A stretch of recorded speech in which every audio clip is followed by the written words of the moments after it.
The Tale of the Three Brothers.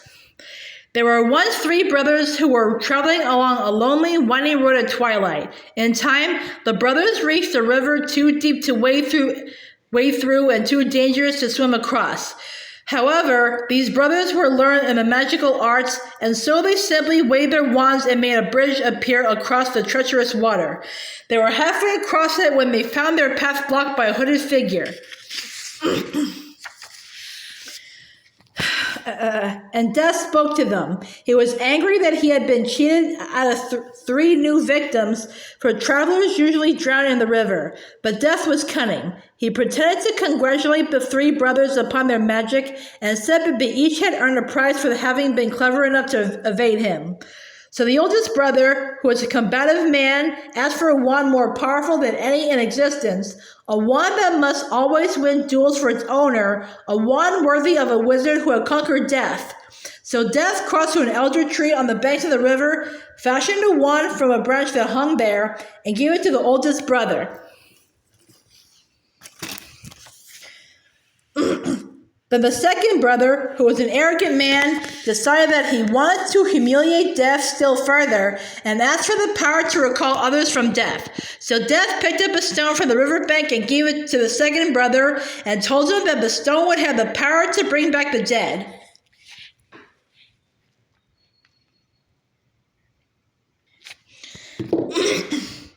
And then Death asked the third and youngest brother what he would like.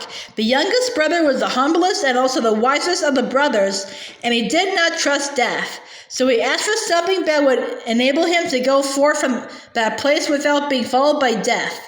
And Death, most unwillingly, handed over his own cloak of invisibility.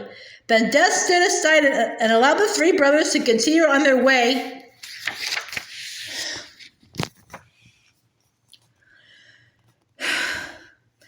And they did so, talking with wonder of the adventure they had had and admiring Death's gifts. In due course, the brothers separated, each for his own destination.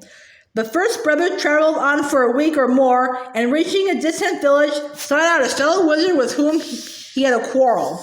Naturally, with the Elder Wand as his weapon, he could not fail to win the duel that followed.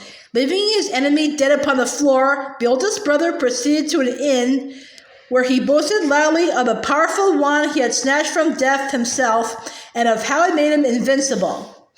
That very night, another wizard crept upon the oldest brother as he lay, wine-sodden, upon his bed. The thief took the wand and, for good measure, slit the oldest brother's throat.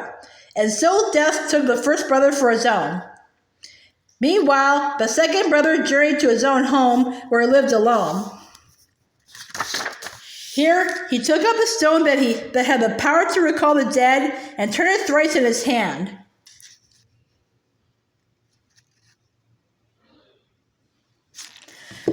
To his amazement and his delight, the figure of the girl he had once hoped to marry before her untimely death appeared at once before him. Yet she was sad and cold, separated from him as by a veil.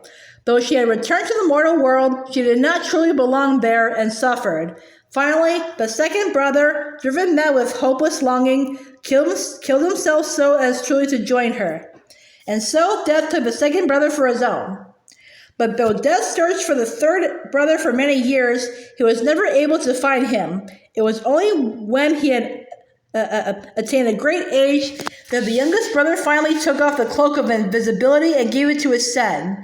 And then he greeted Death as an old friend and went with him gladly, and equals they departed this life.